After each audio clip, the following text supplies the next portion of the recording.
মজার একটা ঘটনা, খেয়াল করে শুনবেন। কাবা ঘরের পুনর্নির্মাণ হবে।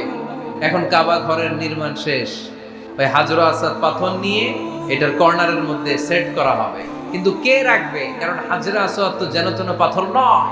মক্কার 4 নেতা বলে এই সম্মান আমরা হাতছাড়া করতে চাই না, কেউ এই পাথরে হাত দিতে পারবে না, কেউ মীমাংসায় যেতে পারে না। এক মুরব্বী বলে, থাক আজকের জন্য এখানেই সবার মুলতবি, আগামী দিনেই মসজিদুল হারামের দরজা দিয়ে প্রথম যে ঢুকবে সে সিদ্ধান্ত দিবে। আল্লাহর মেহেরবানি, এর পরের দিন এই পথ দিয়ে ছুটে এসেছে বিশ্বনবী মুহাম্মদ।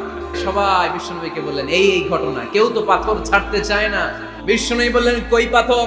জান্নাতারে বললেন, ও জান্নাতা, কাপড়ের 4 কর্নারে তোমরা ধরো। বিশ্বনবী নিজ হাতে পাথরটা নিয়ে কাপড়ের মাঝখানে রেখে দিলেন।